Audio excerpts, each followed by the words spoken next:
हाय दोस्तों, तो कैसे हैं आप लोग। दोस्तों एक और शानदार वीडियो लेकर आ गए हूँ। जल्दी से देखते हैं इस वीडियो को, फिर बात करेंगे वीडियो के बारे में।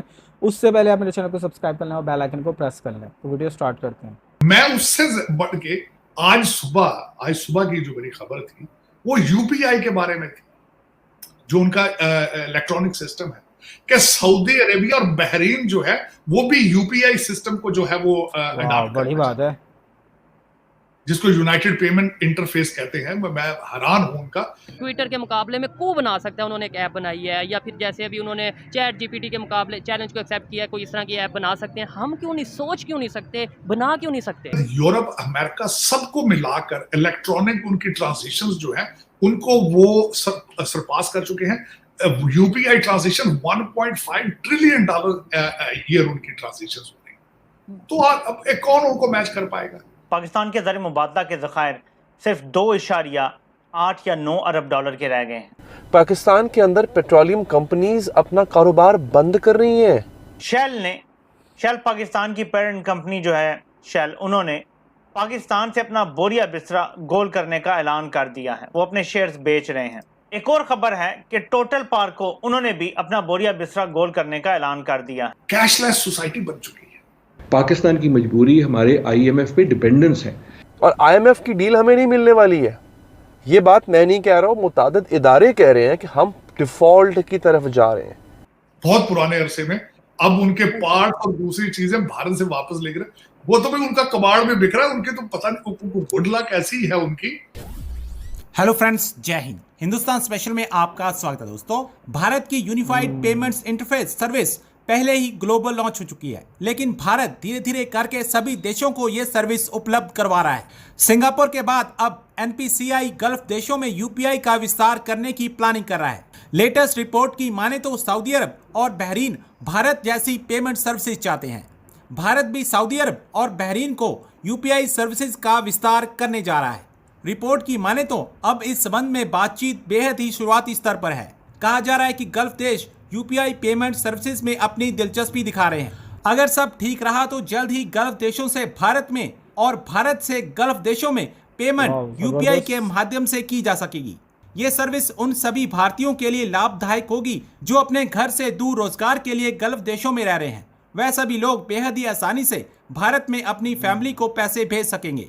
अब गल्फ देशों में यूपीआई पेमेंट होते देख पाकिस्तान सख्ती में है। लेकिन सर, पड़ोस की अगर हम फिर बात करें सर, हमारा ये हाल है कि हमारे लीडर उठ के कह रहे हैं कि जी कोई बड़ी बात नहीं, करप्शन ही तो की है। और दूसरी तरफ सर, उनकी जो 3.75 ट्रिलियन पे जो है इकोनॉमी पहुंच चुकी है भारत की। आरजू, उनकी इकोनॉमी अब नहीं रुक सकती। वो इकोनॉमी मैं मैं कहता हूँ जिनका कबाड़ भी बिक रहा है अब उनका इंडिया का, वो इस तरह कि रशिया ने जो टैंक बेचे थे वापस खरीद रहा है उनसे, बर्मा से और इंडिया से। जो उन्होंने रशियन टैंक बेचे थे बहुत पुराने अरसे में, अब उनके पार्ट और दूसरी चीजें भारत से वापस ले रहे। वो तो भाई उनका कबाड़ में बिक रहा है। उनके तो पता नहीं गुडला कैसी है उनकी।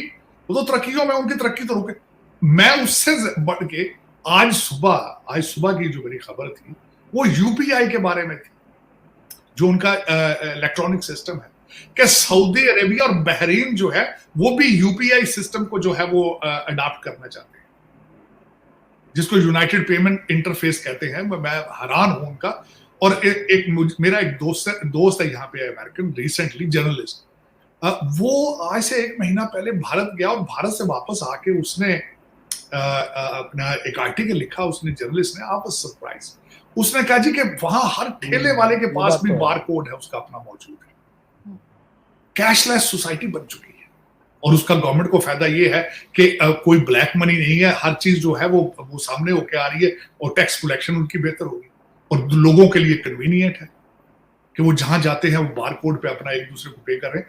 अब वो यूपीआई जो है वो एक तो उसमें ये मैं बताना चाहूंगा, इस वक्त यूरोप, अमेरिका, सबको मिलाकर इलेक्ट्रॉनिक उनकी ट्रांजेक्शन जो है उनको वो सरपास कर चुके हैं। यूपीआई ट्रांजेक्शन $1.5 ट्रिलियन ईयर उनकी ट्रांजेक्शन हो रही। तो अब कौन उनको मैच कर पाएगा। एक ऐसा कंट्री जिनकी आप बात कर रहे हैं, जो दुख पे जिस पे बात पे होता है हमेशा, और मुझे कई लोग इस चीज को डिसएग्री करते हैं, लेकिन मैं इस चीज पे बिलीव करता हूं क्योंकि हम लोग एक ही। सोचें भी एक हैं, खाने भी एक हैं, कपड़े भी एक हैं, हर चीज है, डीएनए भी एक है, जो मर्जी आप कर लीजिए, जो मर्जी आप।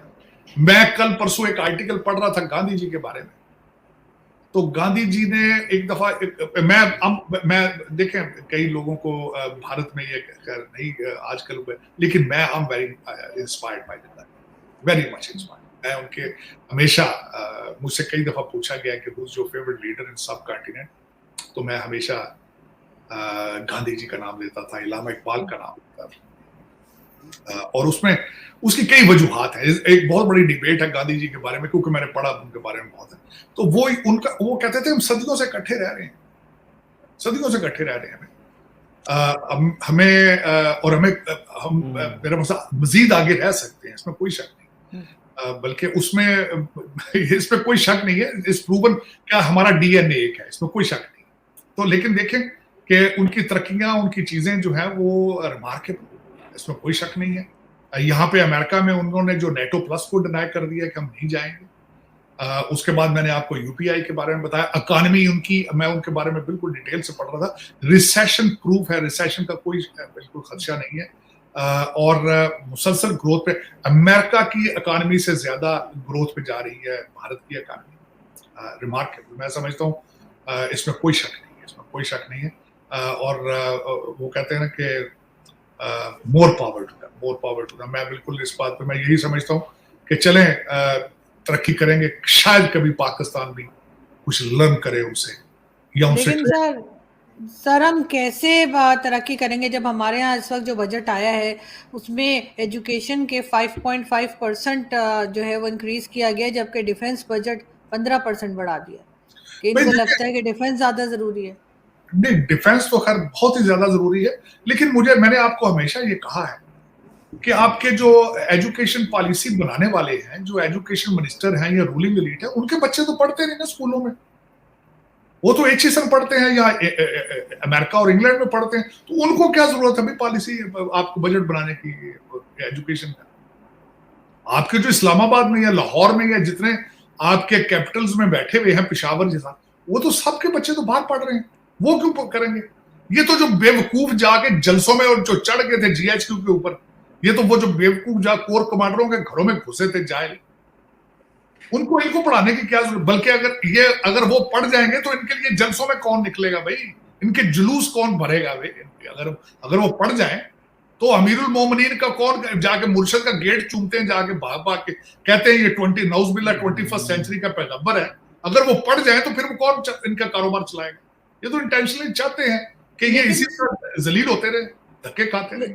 लेकिन सर डिफेंस बजट इतना बढ़ाने की क्या जरूरत है? ऐसा कौन सा खतरा है हमको, सिवाय वो TTP के? इंडिया तो लिफ्ट ही नहीं करा रहा कोई, मतलब जंग वंग तो दूर की बात है। देखें जंग आपके तो दोस्तों ये थी वीडियो हिंदुस्तान स्पेशल, और इसमें जो उन्होंने बातें की हुई हैं काफ़ी हद तक सही हैं। थोड़ी सी पुरानी वीडियो है क्योंकि पाकिस्तान के डिफ़ॉल्ट की बात हो रही थी। पाकिस्तान डिफ़ॉल्ट से बाहर आ चुका है, पाकिस्तान अब कोई डिफ़ॉल्ट नहीं करने वाला। पाकिस्तान को एक IMF की ग्रांट मिलनी थी, वो मिल चुकी है, और उसके बाद से जो भी डिफ़ॉल्ट के चांसेस है वो ख़त्म हो गया। पाकिस्तान दोबारा अपने ट्रैक पे आएगा और दोबारा से वर्किंग करना शुरू हो जाएगा, और इंशाल्लाह बहुत अच्छे तरीके से काम करना शुरू होगा। पर यहाँ पे बात करें अगर इंडिया की और इंडिया की इकॉनमी की, तो भाई रिसेशन प्रूफ है, और इतनी बड़ी इकॉनमी हो गई। इंडिया को बड़े होने का भी अपना फ़ायदा हो रहा है और लॉयल होने का भी फ़ायदा हो रहा है। यहाँ पे एक इंडिया की इकॉनमी 700 मिलियन के करीब आ चुकी है, ठीक है। और साथ ही साथ जो UPI पेमेंट है यार, वो तो कमाल करती जा रही है। 40 कंट्रीज़ से भी ज़्यादा कंट्रीज़ के अंदर लागू कर दी गई है, और अभी मज़ीद उसके ऊपर काम चल रहा है, और मज़ीद उसके अंदर और भी जदीद चेंजेस कर रहे हैं। और वो कहते हैं कि वर्ल्ड वाइड जो स्विफ्ट सिस्टम है उसको हटा के UPI सिस्टम को लेकर आएंगे, और ये एक वाहिद ऐसा मेथड बनेगा जो कि पूरी दुनिया के अंदर कॉमन मेथड होगा, पूरी दुनिया इसको यूज़ करेगी, क्योंकि बहुत ज़्यादा सस्ता है, बहुत एफिशिएंट है, और प्लस जो है ना वो पब्लिक फ्रेंडली है। तो ये एक बहुत अच्छी चीज़ है, और मुझे UPI के बारे में ये चीज़ें बहुत अच्छी लगती हैं कि इस तरह की पेमेंट मेथड होना चाहिए, हर जगह पे होना चाहिए। और इंडिया के अंदर डिजिटलाइज इंडिया उन्होंने कर दिया है, और इसकी तरफ वो बहुत स्पीड से जा रहे हैं। बहुत जल्दी आप लोगों को उनके अंदर बहुत बड़े चेंजेस भी नज़र आने वाले हैं। आप लोगों का क्या ख्याल है UPI के बारे में? आप लोगों का क्या ख्याल है इस वीडियो के बारे में? आप लोगों का क्या ख्याल है मुझे कमेंट करके बताइएगा। वीडियो अच्छी लगी तो वीडियो को लाइक कर दें, चैनल को सब्सक्राइब कर दें। मैं ऐसे ही एंटरटेनमेंट और इन्फॉर्मेशन से रिलेटेड वीडियोज़ बनाता रहता हूँ। मिलते हैं अगली किसी वीडियो में, तब तक के लिए बाय बाय।